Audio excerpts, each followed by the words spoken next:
आज हम करेंगे सेक्शन 19 ऑफ लिमिटेशन। हमने 18 तक अपनी लास्ट वीडियोस में कर लिए थे। आप वहाँ जाके देख सकते हो, लिमिटेशन एक्ट की प्लेलिस्ट में होगा ये। सेक्शन 90 क्या बात करता है?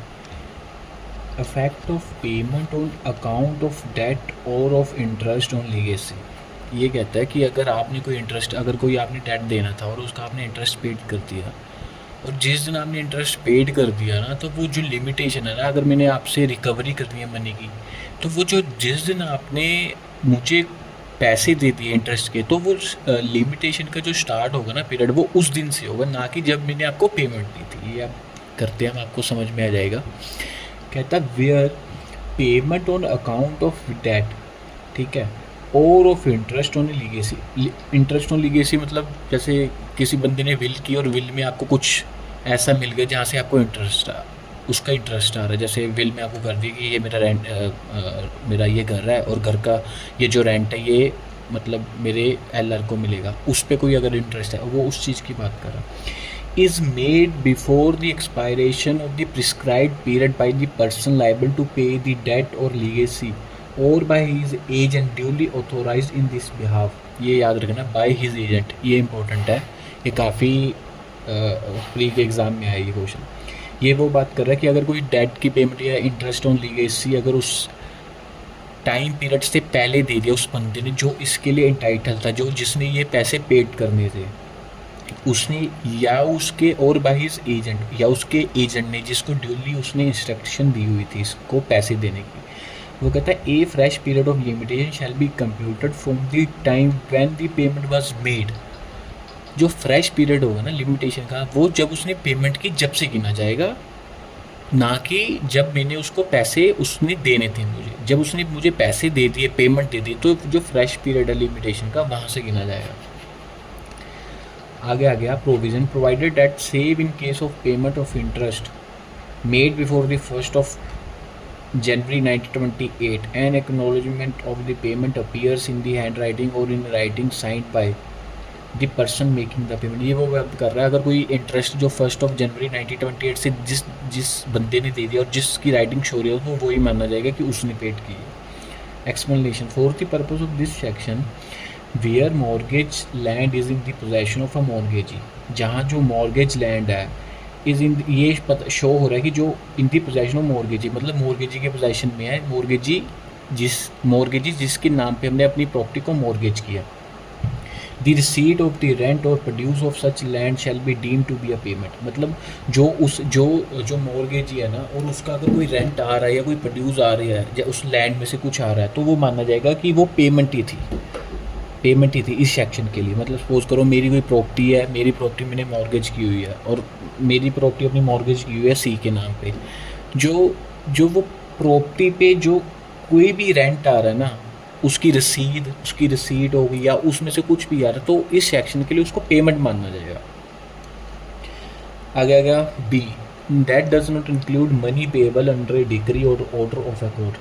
इसका मतलब आ गया debt does not include money payable under decree or order. मतलब ये इसमें जो डेट का मतलब है ना, ये उसका मतलब ये नहीं है कि अगर कोई आपने आपके फेवर में कोई डिक्री हुई हो, उसमें आपको डिक्री में कुछ पैसे मिल रहे, वो डेट का मतलब यहाँ नहीं है।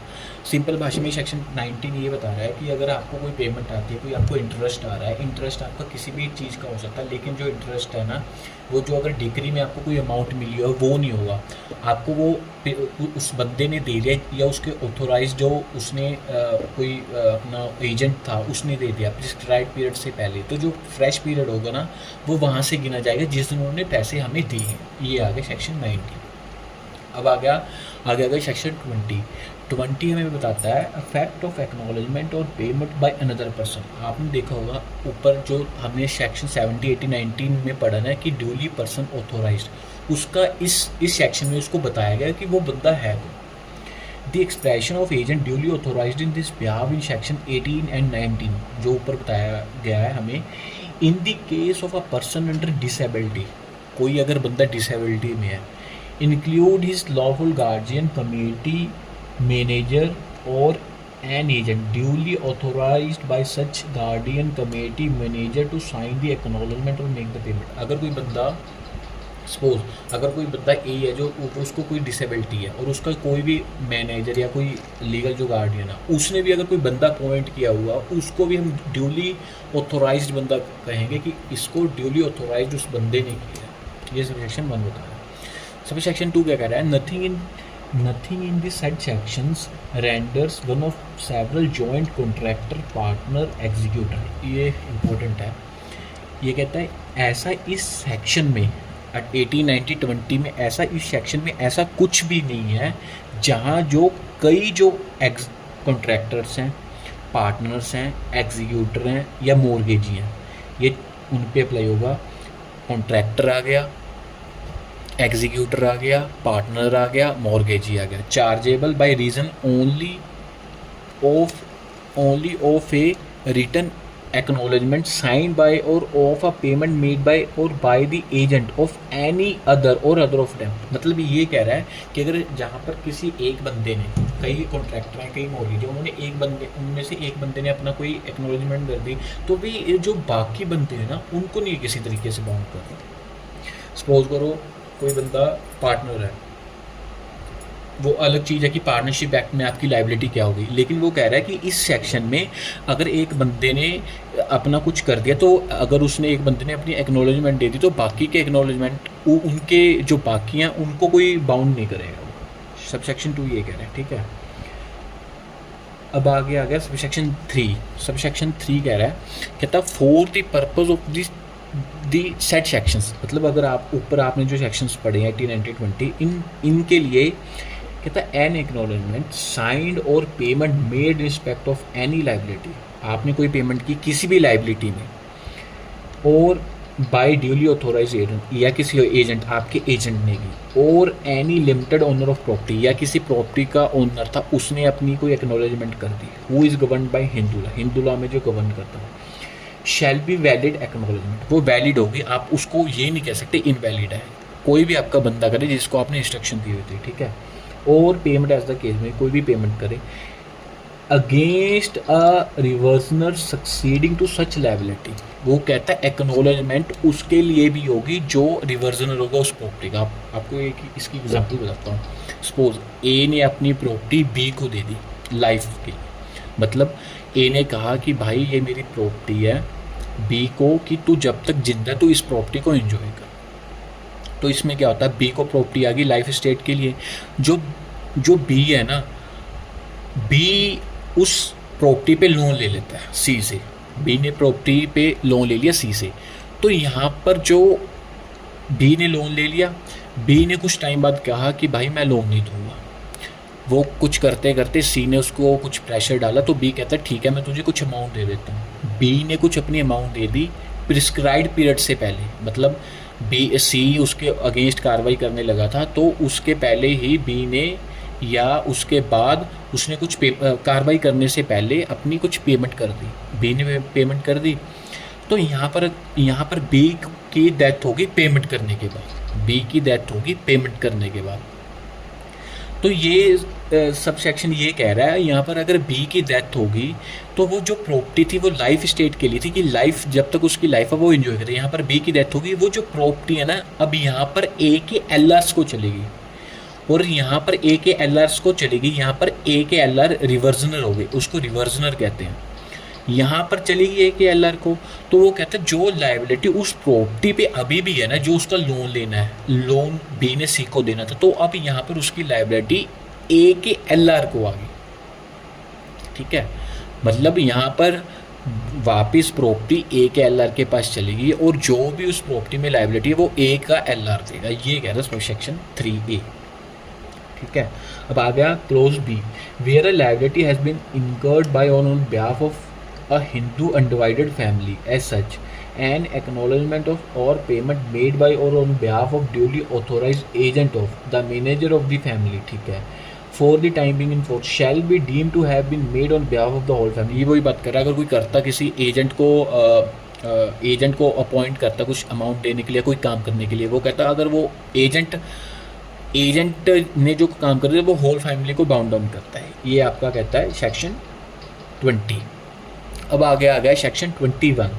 सेक्शन 21 बात करता है इफेक्ट ऑफ सब्सटीट्यूटिंग और एडिंग न्यू प्लेंटिव और डिफेंडेंट। इसको आप रीड कर सकते हो ऑर्डर 1 रूल 10 ऑफ सीपीसी के साथ, कि अगर कोई प्लेंटिव या डिफेंडेंट को हम अगर किसी सूट में ज्वाइन कर रहे हैं तो उसका इफेक्ट क्या होगा। Where after the institution of a suit, institution suit होने के बाद a new plaintiff or defendants is substituted or added, अगर आप नए प्लेंटिव को ऐड करते हो या उसको सब्सटीट्यूट करते हो किसी और प्लेंटिव से या किसी और डिफेंडेंट से, the suit shall as regards him be deem to have been instituted when he was made so party. इसका मतलब ये है कि आपने सूट फाइल किया, आप किसी डिफेंडेंट को पार्टी बनाना भूल गए और आपने डिफेंडेंट को सूट फाइल करने के बाद पार्टी बनाया। वो कहता है जो नया डिफेंडेंट ना उसके सूट कब माना जाएगा, उसके सूट फाइल किया गया वो जब माना जाएगा जब आपने उसको पार्टी बनाया, ना कि जब आपने सूट फाइल किया था। ये सबसेक्शन 1 कहता है। इसकी प्रोविज़न क्या है, provided that where the court is satisfied that the omission to include a new plaintiff or defendant was due to mistake made in good faith।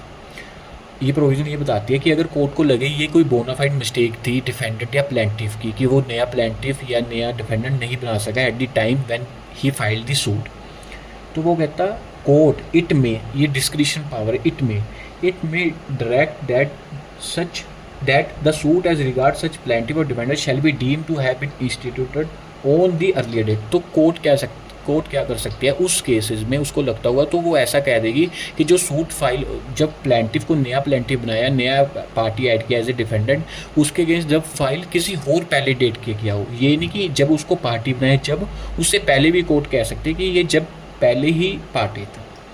उसके बाद subsection 2, nothing in subsection 1 shall apply to a case where a party is added or substitute owing to assignment or devolution of any interest during the pendency of the suit, or where a plaintiff is made a defendant or defendant is made a plaintiff or of a suit, or where a plaintiff is made a defendant or defendant is। ये यही बात कर रहा है subsection 2 ये बात कर रहा है। जो सबसेक्शन 1 है ये वहाँ नहीं अप्लाई होगा जहाँ पर सूट फाइल करने के बाद असाइनमेंट, मतलब आपने अपना जो प्लेंटिफ हो, आपने अपना किसी अपने एलआर को कह दिया कि ये मेरा परस्यू करे, ये वहाँ नहीं अप्लाई होगा। और जहाँ पर किसी की डेथ हो गई और वो नई पार्टी बनी है, वहाँ नहीं अप्लाई होगा।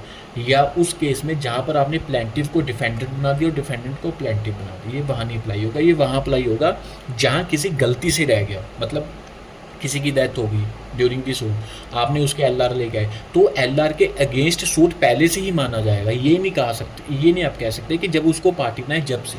ठीक है, आगे आ गया हमारा सेक्शन 22, कंटिन्यूइंग ब्रीच एंड टोर्ट्स।